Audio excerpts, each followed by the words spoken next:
Bloomers, Assalamualaikum, Shalom, salam sejahtera. Kembali lagi bersama saya Devita Bloom yang akan selalu membawakan cerita-cerita menarik. Jadi jangan lupa subscribe, like, share, tinggalkan jejak kalian dengan komen, dan jangan lupa bunyikan loncengnya agar kami bisa lebih semangat lagi menghadirkan cerita-cerita menarik lainnya.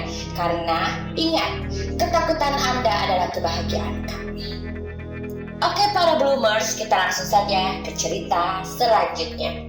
Teng, teng, teng, teng. Sudah beberapa hari ini, Lucy menempati kamar barunya di rumah neneknya. Ia pindah karena tempat kerjaannya lebih dekat dengan rumah neneknya di tengah pusat Jakarta. Kamarnya berada di lantai 2. Di rumah neneknya sudah 2 kali Lucy mengalami kejadian seram, tepatnya di kamarnya sendiri. Pertama, pada saat malam hari di mana Lucy sudah tertidur pulas, tiba-tiba terdengar suara ngorok yang keras dari kamar sebelah. Memang kamarnya bersebelahan dengan kamar omnya kala itu, dan hanya disekat oleh papan triplek yang tebal, dan di pojokan atas terdapat potongan papan triplek, sehingga terdapat bolongan antara kamarnya dengan kamar omnya itu. Sesaat Lucy pikir itu suara omnya yang sedang tidur, maka ia pun tidur kembali.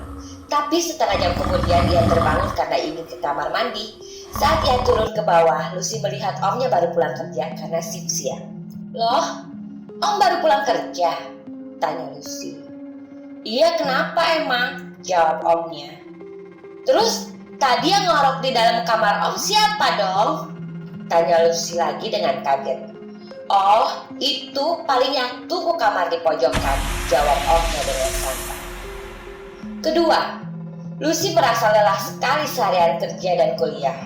Maka setelah sampai rumah dan mandi, ia segera rebahan di kasurnya dan merasakan nikmat yang luar biasa karena bisa meluruskan tubuhnya. Tidak terasa kemudian ia terlelap tidur, bahkan sampai ibunya masuk ke dalam kamar pun ia tidak tahu. Sampai di saat ia terbangun karena ada 2 suara anak kecil seperti sedang main di dalam kamarnya, dan terdengar ceria suara anak-anak itu. Saat Lucy berusaha untuk membalikkan tubuhnya, saat itu ia tertidur menghadap tembok. Lucy tidak bisa membalikkan tubuhnya. Terasa berat sekali dan sesak di dadanya. Ia pun berusaha melihat ke arah langit-langit kamarnya. Ia melihat ada 2 bayangan anak kecil sedang berada di atas tubuhnya, berloncat-loncatan tertawa riang. Jelas terdengar suara tertawa cekikikan mereka. Lucy semakin merasakan sesak di dada. Di saat itu pun ia sadar kalau dirinya ditindih oleh makhluk astral. Berbagai doa pun ia ucapkan dalam hati.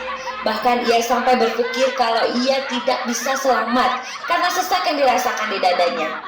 Tapi tetap ia berdoa sebanyak-banyaknya sampai ia kembali tertidur pulas. Keesokannya, Lucy menceritakan kejadian itu kepada ayah dan ibunya. "Mas, itu coba kamarnya Lucy kamu sholatin, supaya jangan gangguin Lucy lagi," ucap ibunya.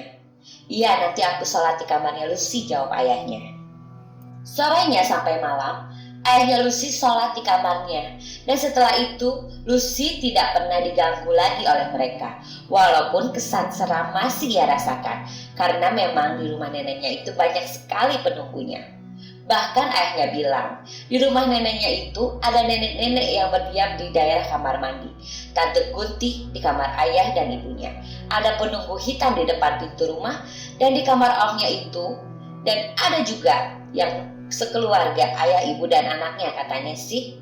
Itu bawaan dari kakak iparnya. "Sekarang udah aman.